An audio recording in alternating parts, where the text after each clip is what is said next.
आधा जल तो हमने ओमकालेश्वर में चढ़ा दिया।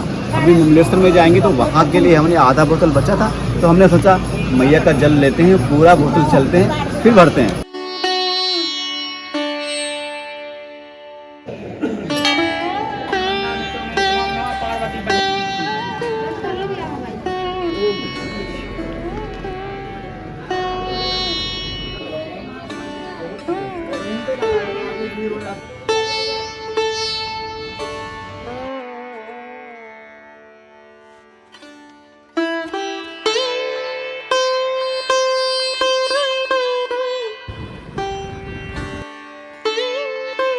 अभी नहीं पहचान पाओ। अगर हम 1 महीना बाद होते फिर तुम लोग भूल जाते कहते।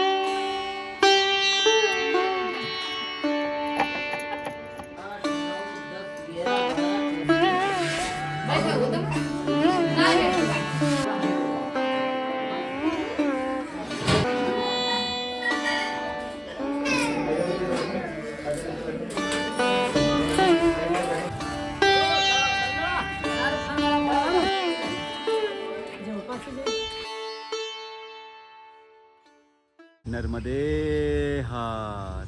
कैसे मित्रों, स्वागत है आप सभी का हमारे एक नए एपिसोड में। आज हम आ चुके हैं ओमकालेश्वर में। सुबह के अभी लगभग 5 बज चुके हैं और आज की रात हमने विश्राम किया था गजानन आश्रम में। अब हम जो यात्रा हमने शुरू की थी, जो मैया का हमारे पास में जो जल था, हम जो जल लेकर चल रहे थे, वो हमें लेके जाना है सीधे ओमकालेश्वर ज्योतिर्लिंग पर, वहाँ चढ़ाना है और उसके बाद मुमलेश्वर ज्योतिर्लिंग पे चढ़ाना है, तभी हमारी यात्रा पूरी यानी संपूर्ण होगी। तो हमने अमरकंटक से ट्रेन पकड़ के नर्मदा एक्सप्रेस से हम आए थे इंदौर, और इंदौर से हमने पकड़ी बस 120 रुपये में।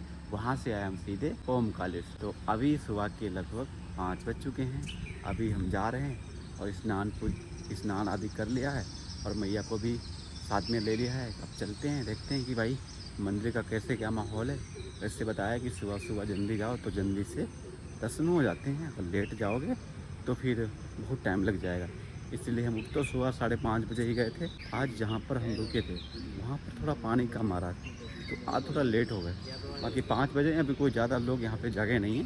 अभी हम जाएंगे तो दर्शन लगभग 1 घंटे में हो जाएंगे। अभी हम दर्शन करते हैं चलकर, बाकी जो आगे की जो तैयारियाँ रहेंगी, आगे का जहाँ कुछ रहेगा यहाँ का यात्रा के बारे में, तो हम चलेंगे और आपको यहाँ के दर्शन कराएंगे। पहले चलो चलते हैं, जल चढ़ाते हैं सबसे पहले, क्योंकि जल चढ़ाना हमारा बहुत इम्पोर्टेंट है और जल चढ़ाने में लगभग 1 से 2 घंटे अभी लग जाएंगे। सुबह सुबह हम आ चुके हैं गाँव घाट पर, और गाँव घाट के आप दर्शन कर लीजिए, बिल्कुल भीड़ ही नहीं है। ओमकालेश्वर ज्योतिर्लिंग देखिए वहाँ पर है। चलिए अभी हम इन सीढ़ियों के माध्यम से चलते हैं ऊपर के लिए, और वहाँ से ऊपर से जाना पड़े तब हम पहुँचेंगे ज्योतिर्लिंग। तो भाई अभी हम आ चुके हैं, जो ब्रिज बना है उसके ऊपर आ चुके हैं। बिल्कुल ही जो नर्मदा मैया हैं उनके बीच में आ चुके हैं। इधर साइड में हमारे ओमकालेश्वर ज्योतिर्लिंग है, और सुबह सुबह का टाइम है तो इसीलिए कोई आया नहीं है।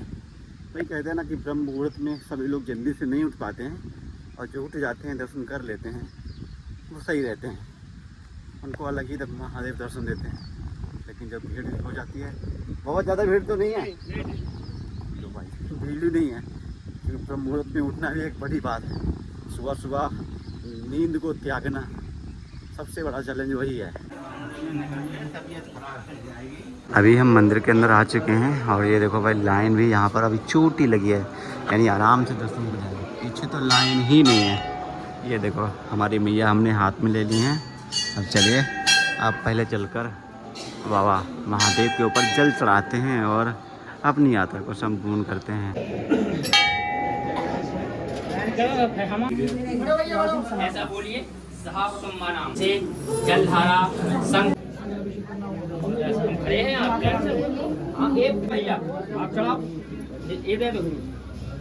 ओम त्र्यंबकम जामहे सुगंधं पुष्टिवर्धनम् उर्वारुकमेव वन्दामि मृत्युं मोक्षमां नमः पार्वती पते।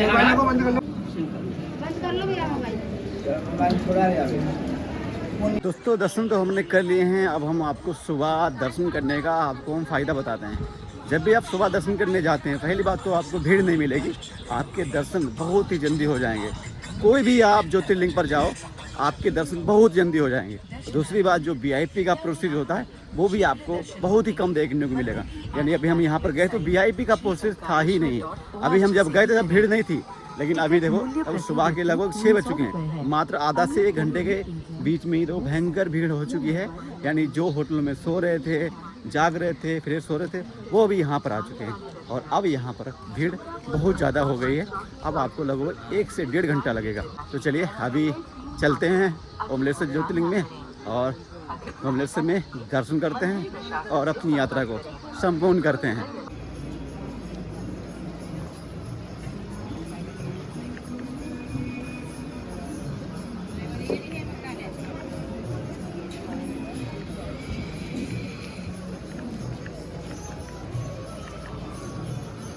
अब मित्रों, जो आधा बोतल का जो जल था मैया का, हमने जो परिक्रमा के लिए जो हमने यहाँ से अमरकंटक से जो हमने लिया था, आधा जल तो हमने ओमकालेश्वर में चढ़ा दिया। अभी मुमलेश्वर में जाएंगे तो वहाँ के लिए हमने आधा बोतल बचा था, तो हमने सोचा मैया का जल लेते हैं, पूरा बोतल चलते हैं फिर भरते हैं। तो मित्रों, आधी बोतल थी, हमने मैया से आधा बोतल भर लिया, यानी पूरी बोतल हो गई। अब आराम से मुमलेश्वर ज्योतिर्लिंग पे चढ़ाएंगे चल के। बाकी चलिए, चढ़ाने से पहले आप यहाँ से हमारे महादेव की सुबह की दर्शन कर लीजिए।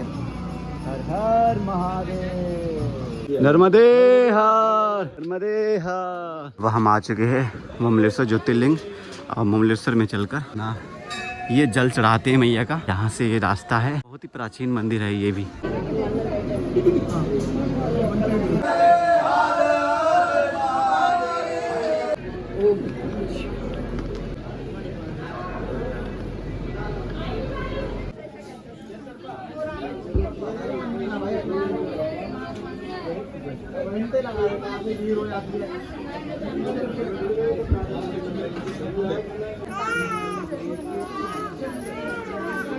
अब भाई सुबह के लगभग 7 बजने जा रहे हैं और अब हमारे जो दर्शन हैं ओमकालेश्वर ज्योतिर्लिंग, मुमलेश्वर ज्योतिर्लिंग, दोनों ज्योतिर्लिंग के दर्शन हो चुके हैं। हमारा जल चढ़ चुका है, हमारी जो मैया की जो परिक्रमा है वो संपूर्ण हो चुकी है। अब हम यहाँ से जा रहे हैं मानधाता की परिक्रमा करने के लिए। अभी हम दर्शन करके मुमलेश्वर के निकल रहे हैं सीधे मानधाता की परिक्रमा करने के लिए। मानधाता की जो परिक्रमा है वो लगभग 8 से 10 किलोमीटर की बताई जा रही है, यानी लगभग 1 से 2 घंटे हमें वहाँ लग जाएंगे। परिक्रमा तो हमारी हो ही गई है, ज्योतिर्लिंग के दर्शन हो गए हैं। अब हम चलते हैं मानधाता की परिक्रमा करने के लिए।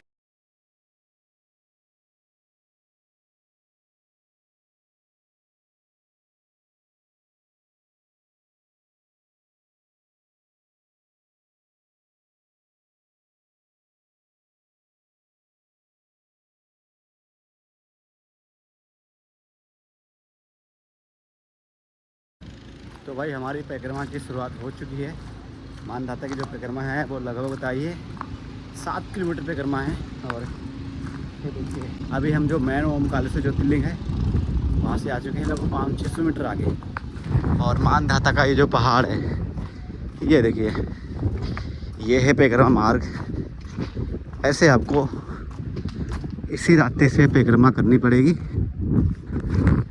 अगर आप नंगे पैर करना चाहते हैं तो नंगे पैर कर सकते हैं, अन्यथा चप्पल पहन कर सकते हैं। शिव कैलाश के वासी धोड़े धार के राजा शंकर संकट हरना।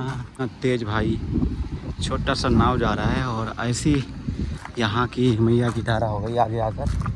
पूरा ये पहाड़ काट काट कर ये मानधाता की परिक्रमा के लिए रास्ता बनाया गया है। इस मार्ग में भी आपको 1-2 आश्रम मिलेंगे। यहाँ पर एक आश्रम बनाया हुआ है। इधर भाई सुकून कितना है, यानी नेचुरल हवा कितनी अच्छी लग रही है। अभी हम परिक्रमा मार्ग में चले रहते हैं जब तक यहाँ पर हमें संगम मिला है। त्रिवेणी संगम है, यहाँ पर कावेरी नदी का संगम होता है और ये नदी आगे इधर बांध से ही आती है, लेकिन नाम दूसरा है। बाकी परिक्रमा मार्ग यही वाला है, यहीं से हमें जो कि ओमकालेश्वर की तरफ बढ़ना है। हाँ, पर हम तो जब अज्ञातवास थे उस पीरियड में भगवान श्री कृष्ण जी ने मुक्तेश्वर भगवान जी के द्वारा स्थापना करवाई। और जब वो अज्ञातवास जब उनका समाप्त हुआ उसके पश्चात उन्होंने यहाँ पे सवाया सोना चढ़ा के ऋण से मुक्त हुए थे। अच्छा, उसी आदिकाल से चने की दाल को सोने का महत्व दिया गया है। इसीलिए भक्त आकर चने की दाल वो चढ़ाते भी हैं। श्रद्धालु भगवान को सवाया चना दाल चढ़ाएगा, वो सोने के बराबर ही मान की चढ़ेगी, अच्छा जिससे सभी तरह की मनोकामना पूर्ण होती है, सभी तरह ऋणों से मुक्ति होती है। इसलिए भगवान को महत्व दिएगा चना दाल की, दूसरे देवता को नहीं चढ़ती है, तो सब महादेव जी को दाल चढ़ाना चाहिए। मित्रों, अभी हम आए थे तो यहाँ पर मानधाता की हम परिक्रमा कर रहे थे और बाबा जी से यहाँ के बारे में इतिहास पता चला। तो पता चला कि ये जो मंदिर है ये ऋण मुक्तेश्वर महादेव मंदिर है। यहाँ पे पांडव, यानी ये जो मंदिर है ये द्वापर युग से जुड़ा हुआ है। पांडव यहाँ पर ऋण चुकाने के लिए आए थे, यानी उन्होंने यहाँ पे सोना चढ़ाया था। और जैसे हम परिक्रमावासी करते हैं, यानी जैसे हमने जो परिक्रमा शुरू की और परिक्रमा के रास्ते में जितनी जगह हमने भोजन किया, चाय पी, बिस्कुट खाए, जितना भी हमने लोगों का यहाँ पर जो कि भाई ग्रहण किया, उसका वो उनका ऋण हम पर रह गया। यानी उसको चुकाने के लिए हमें उनको पास जाना पड़ेगा, आश्रम में सेवा करनी पड़ेगी या मंदिर में आके यहाँ पे आपको चने की दाल यहाँ पे चढ़ानी पड़ेगी। पैसे तो जो प्राचीन समय में यहाँ पे सोना चढ़ाया जाता था, लेकिन उसी के रूप में यहाँ पर जो कि चने की दाल यहाँ पर लेके और सोने के रूप में यहाँ पे चढ़ाई जाती है। अगर आप यहाँ पर आ रहे हैं तो यहाँ पर आकर यहाँ के दर्शन जरूर करना और यहाँ पर आके चने जरूर चढ़ाना। बाकी हमारी तो अभी मैया की परिक्रमा 3600 किलोमीटर की पूरी हो गई है। और हम जब अमरकंटक से पहले नीलकंठेश्वर महादेव मंदिर था, वहाँ पे हमें एक बाबा जी ने बताया था यहाँ के बारे में, लेकिन भूल गए थे, हमारा राजन जी को ध्यान था। तो अभी ये मंदिर मिला तो हमने सोचा चलो अब यहाँ पे दर्शन कर लेते हैं। लेकिन बाबा जी से जब यहाँ की जानकारी ली तो बाबा जी ने बताया बाकी अभी हमने दर्शन कर लिए हैं और हमने भी भैया यहाँ पे अपनी जो चने की दाल चढ़ा दी है और ऋण से हम भी मुक्त हो गए हैं। बाकी सब मैया को छोड़ दिया है, बाकी सब मैया पे हमने छोड़ दिया, महाकाल जाने महादेव जाने। चलिए अभी फिर आगे की तरफ बढ़ते हैं। अभी हम परिक्रमा करते करते पहुंच चुके हैं धर्मराज द्वार। यहाँ पर इसका पूरा जो कि इतिहास लिखा हुआ है, आप वीडियो रोक कर पढ़ सकते हैं। अभी हम परिक्रमा मार्ग पर आए थे तो यहाँ पर माँ राजेश्वरी मंदिर मिला और यहाँ पर देखो यहाँ पर बहुत ही बड़ी शंकराचार्य की स्थापना की गई है और हमारे बाबा भोलेनाथ का बहुत ही बड़ा जो कि यहाँ पर मूर्ति लगाया गया। तो भाई जब भी आप मानधाता की परिक्रमा करते हो तो यहाँ पर आपको बहुत ही प्राचीन मंदिर के यहाँ पर दर्शन होंगे। साथ में ही आदि शंकराचार्य के जो यहाँ पर बहुत ही बड़ी यहाँ पर जो कि मूर्ति लगाई गई उसके भी दर्शन होंगे और यहाँ पे शंकर भगवान की यहाँ पर मूर्ति लगाई है उसके भी दर्शन होंगे। बाकी चलिए अभी हम परिक्रमा मार्ग से ही बढ़ते हैं अपनी आगे की ओर। ये हम परिक्रमा करते करते देखो भाई यहाँ पर ये जो डैम बना हुआ है, डैम के पास हम पहुँच चुके हैं। ये है डैम, नर्मदा मैया के मार्ग में ही ये डैम बना है। और ये देखो ये है प्राचीन यहाँ का गेट बना हुआ है, मूर्ति कितनी सुंदर है। फाइनली दोस्तों आज हमारी नर्मदा मैया की यात्रा संपूर्ण हो गई और अब हमारी मानधाता की भी परिक्रमा संपूर्ण होने जा रही है। अभी हम फिर से ओमकालेश्वर ज्योतिर्लिंग के पास पहुंचने वाले हैं और अब हमारी मानधाता की जो परिक्रमा है वो भी संपूर्ण होने जा रही है। चलिए चलते हैं ज्योतिर्लिंग की तरफ और मानधाता की परिक्रमा भी संपूर्ण करते हैं। तो दोस्तों फाइनली मानधाता की परिक्रमा करके अभी हम आ चुके हैं आश्रम में। आज की रात हमने यहीं पे आश्रम में हम गजानंद आश्रम में रुके थे। चलिए अब हम आपको रूम दिखा देते हैं हम जहाँ पे रात में रुके थे, फिर हम यहाँ से बढ़ेंगे इंदौर के लिए। तो भाई ओमकालेश्वर से अभी हम आ चुके हैं सीधे इंदौर रेलवे स्टेशन पर। शाम के 4:15 से 20 मिनट हो चुके हैं और यहाँ से 3 से 4 गाड़ी चलती हैं दिल्ली के लिए। बाकी इंटरसिटी ऐसी कुछ नाम है गाड़ी का, इंटरसिटी यहाँ से ट्रेन से लगभग शाम को 5:30 बजे निकलेगी। तो अभी हमने टिकट है वो हमने ऑनलाइन ले लिए। तो अभी हमारी जो गाड़ी है यानी जो ट्रेन है वो हमारी 5 नंबर पर आएगी। बाकी राजन आगे चल रहा है, हमने केले खाने के लिए ले लिए हैं क्योंकि रात में भूख लगती है तो केले चल जाते हैं। ट्रेन का कुछ भी मत खाना, ट्रेन का जितना भी यानी खाना आता है वो सारा बेकार होता है। अभी हम पहुंच चुके हैं प्लेटफॉर्म 5 पर और यहाँ पर जो इंदौर से दिल्ली जाने वाली जो गाड़ी है वो तो लग चुकी है, लेकिन हम थोड़ा लेट हो गए हैं। फाइनली सीट मिल चुकी है, पूरा ट्रेन खाली पड़ा है, टेंशन की कोई बात नहीं है। बाकी चलो पानी भर लिया है पीने के लिए और अब हम सुबह उतरेंगे समथिंग 4 बजे। हम ये जहाँ तक है ये हमें मथुरा पहुँचा देगी। चलो अभी मथुरा का वेट करते हैं, मथुरा ट्रेन पहुँचेगी तब हम वहाँ उतरेंगे। जब तक रात का जो सफ़र होगा जैसे यहाँ पे मस्ती होगी वो आपको हम वीडियो में दिखाएंगे। हमारा जो स्टेशन है वो आ चुका है। सुबह के लगभग 4 बज चुके हैं। राजन तो जाएगा दिल्ली और हमें उतरना पड़ेगा मुंबई। तो हमारी तो टेस्ट ना चुकी है। ये देखो भाई, चेहरे के बाद देख लेता हूँ कैसा क्या है। चेहरा तो सही है। बाकी यहाँ से अब हमें अपनी जो गाड़ी है वो चेंज करनी पड़ेगी, जो कि कासगंज के लिए। और कासगंज के लिए यहाँ से पैसेंजर चलता है 5 बजे, यानी 1 घंटा हमें यहाँ पे वेट करना पड़ेगा। उसके बाद हमें यहीं से पैसेंजर मिलेगा सीधे कासगंज के लिए, और फिर वहाँ से देखें। चलो भाई,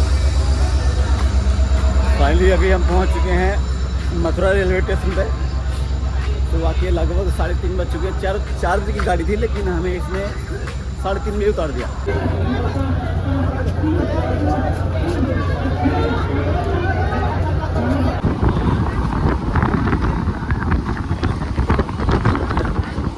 गाड़ी बहुत ही स्लो चल रही है अपनी। अभी ये अपनी गाड़ी खड़ी है और ये लो एक दूसरी ट्रेन आ गई।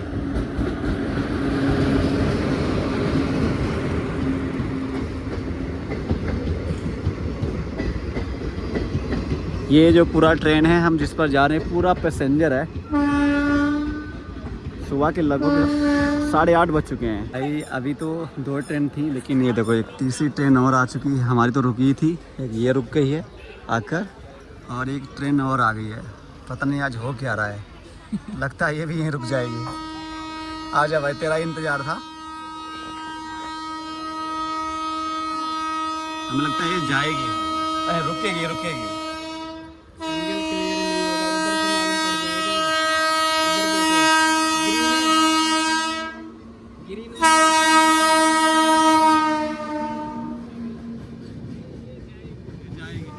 फाइनली दोस्तों, अभी हम पहुंच चुके हैं जिला फर्रुखाबाद में, और ये है प्लेटफार्म नंबर 1। यहाँ पे अभी हम उतर चुके हैं। बाकी चलिए देखते हैं भाई ऑटो कहाँ से मिलते हैं। दोपहर के लगभग अभी 11 बज चुके हैं और फाइनली अभी हम आ चुके हैं फर्रुखाबाद। मित्रों, अभी हम यूपी में आ चुके हैं और लगभग आज हमें लोग 2 से 3 दिन हो चुके हैं। अभी तक तो आपने नर्मदा मैया के ही दर्शन करे थे, लेकिन आज हम आपको इस वीडियो में गंगा मैया के दर्शन कराने जा रहे हैं। जी हाँ, देख सकते हैं कि यहाँ पे हमारी माँ गंगा यहाँ पे अवतरित हुई हैं। ये हिमालय के गोद से आती हैं, और ये है गंगा घाट। बहुत ही बड़ा यहाँ पर ये घाट है, और यहाँ पर मेला लगता है। हर वर्ष यहाँ पर मेला लगता है फरवरी के महीने में। बाकी यही जो मैया हैं, यानी जो हमारी गंगा मैया हैं, यही आगे प्रयागराज और काशी विश्वनाथ होते हुए सीधे आगे बंगाल की खाड़ी में जाकर चली जाती है।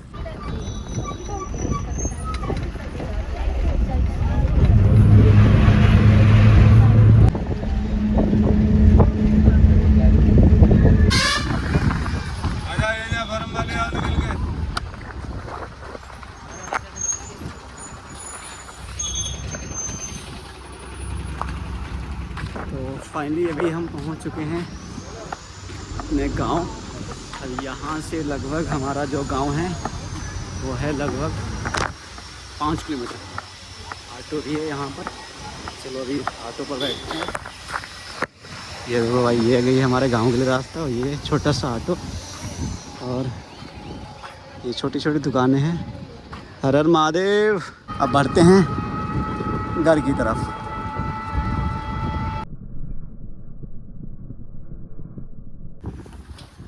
धन्यवाद।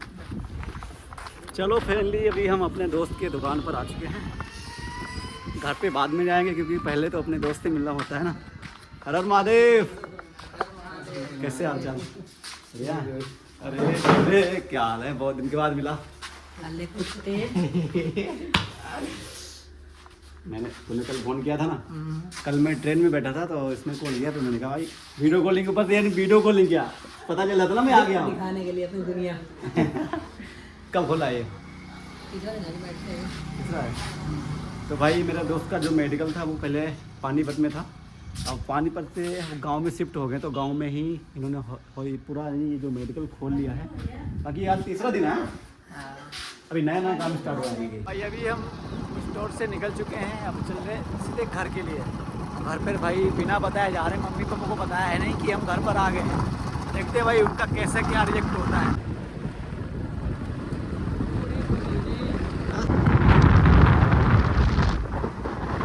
हम घर पर जा रहे हैं। हमने ना तो मम्मी पापा को बताया है और मम्मी पापा को हमने बता रखा है कि हम थोड़े दिन के बाद आएंगे, लेकिन हम आज ही रहे हैं और गांव में पहुंच आए, नहीं गांव से बाहर हैं। जो मैया के परिक्रमा के जो कपड़े थे मित्रों, वो हमने ओम कालेश्वर से हमने जैसे दर्शन करे और मान धाता की परिक्रमा लगाई, वैसे ही हमने वो कपड़े से अपने बैग में रख लिए, क्योंकि ट्रेन में सब गंदे हो जाते।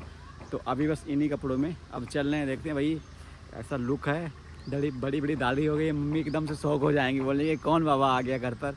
चलो अब देखते हैं घर वाले क्या सोचते हैं, क्या बोलेंगे हमसे। 4-5 महीने बाद हम लगभग घर पर जा रहे हैं। चलो बढ़ते हैं। नर्मदे हाँ स्टार्ट।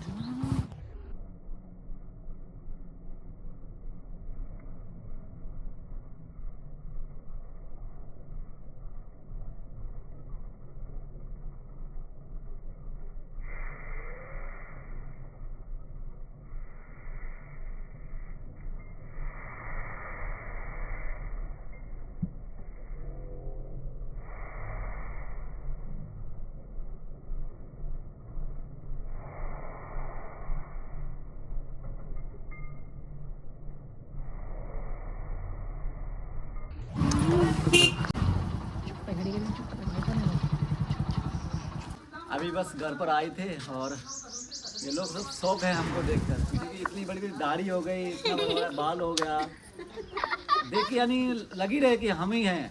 पहचान पाए हम जो बता रहे क्यों ना पहचान पाओ? हाँ, पहचान नहीं पाए, बताओ। पहचान पाओ लगाए दाढ़ी घूमता पहचान साड़ी ऐसे बड़े बड़े रखाए ले तो पहचान ली। परिक्रमा में ना दाढ़ी कटाई जाती है ना नाखून कटाए जाते हैं, फिर नाखून है ना तुम्हारे तोड़ देते हैं, तोड़ सकते ब्लेड से नहीं काट सकते। ना या पहचान का अच्छा चोरवा लल्ला चरवा खो गरो है एक तो यार करा है, करा है, जो महाराज करा है। बहुत बढ़िया तुम क्या करिए हो?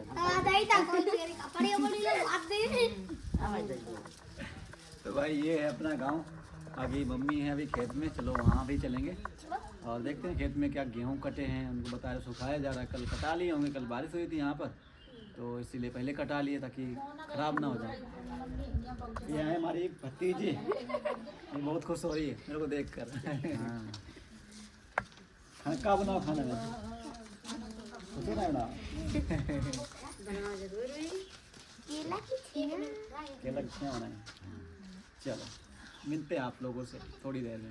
ये कपड़े चेंज कर लिए हैं, चलो अभी खेत में चलते हैं, क्योंकि मम्मी मेरी ना खेत में हैं और खेत में ही वो अभी गेहूं काटेंगे कल ना, तो तभी वो वहाँ पर अभी गेहूं सुखा रही हैं, उनसे मिलेंगे चलकर। क्योंकि यार घर में मम्मी तो होती है, जिनसे मिलने की इच्छा सबसे ज़्यादा होती है। नर्मदे यार हर महादेव। तो भाई अभी हम अपने जो मेन घर है, यानी जो हमारे खेत में घर बना हुआ है, जो कि डाले गए हैं काट के, ये देखो जयता अम्मा कहता है गीले गेहूँ हैं।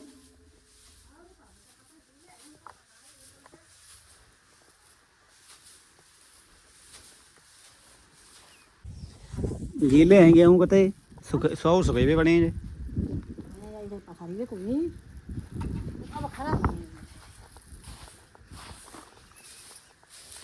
तो भाई ये थे अपनी फसल, एक जगह का गेहूँ कटा हुआ है, बाकी और बचा हुआ है। एक खेत कटा हुआ। कितने अम्मा कितने गेहूँ हुई जे?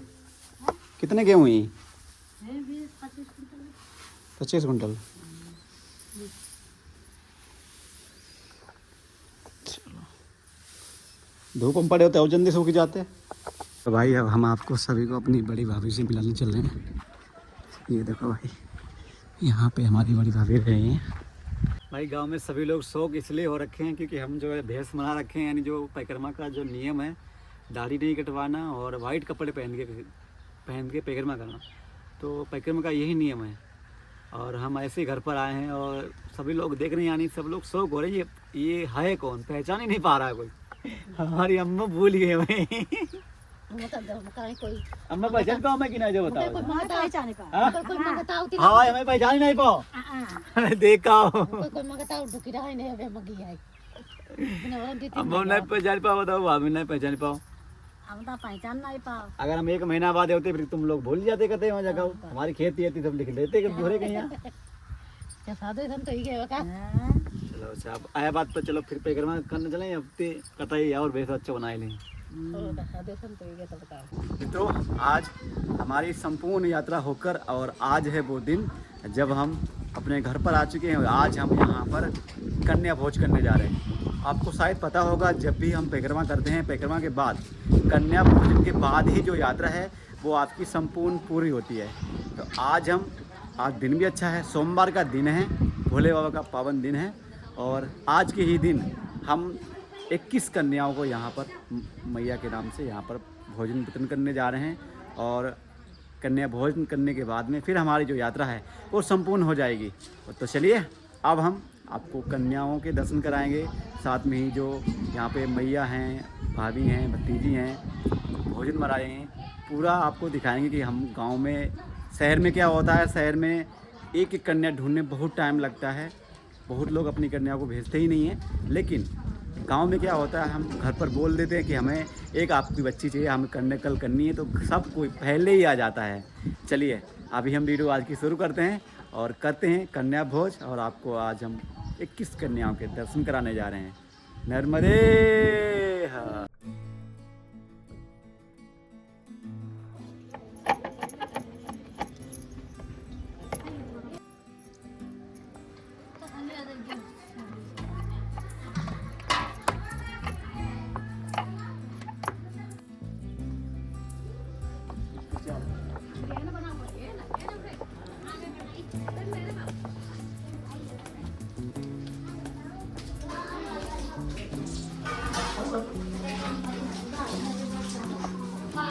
तो बताया भाई बैठे चलो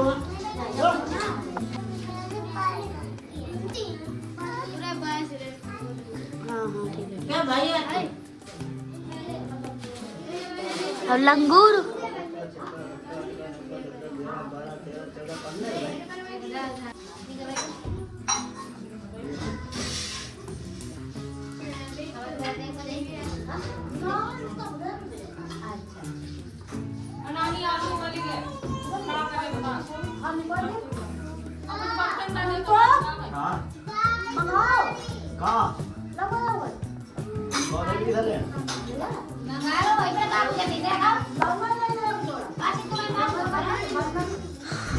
जल्दी बनता है।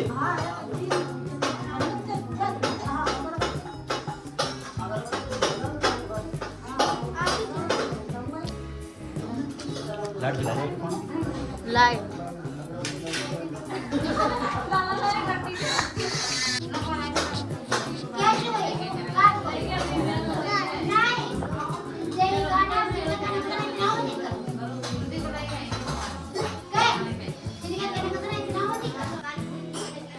अम्मा कितने में करना है? कन्या भी तुम्हारी ज्यादा है, पूरी भी गई है, बंदी मिला बैठे हैं।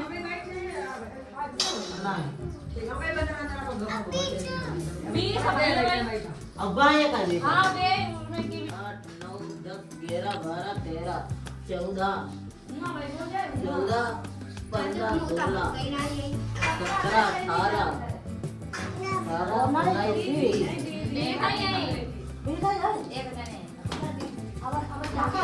जाओ भी नहीं गए, बंदी भी नहीं गए। हाँ मन्नता है, मन्नता गिनो तो कहाँ मन्नता गिनो देखो आई से पास से जाइए बंदा आई से पहले लंगूर होटल एक आदमी लोग हाँ वैसे हो तो नहीं वैसे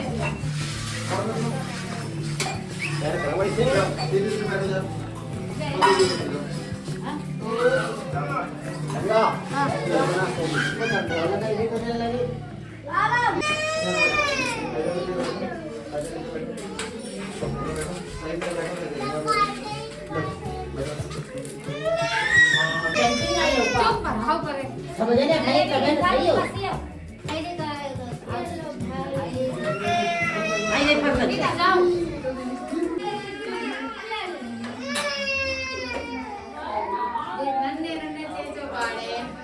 बाहर बंद के लिए दिया अब ये अच्छा पास जा बड़ा चले आई से बड़ा चले नहीं नहीं वो बड़ा चले ये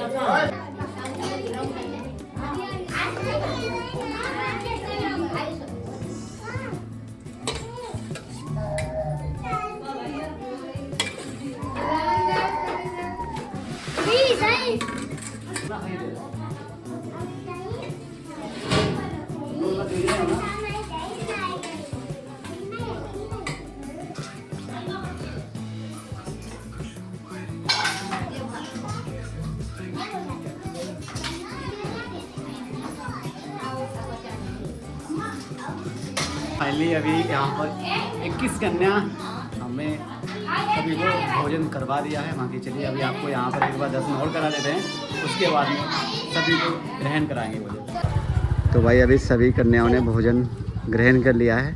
अब सभी लोग अपने अपने घर की तरफ जा रहे हैं।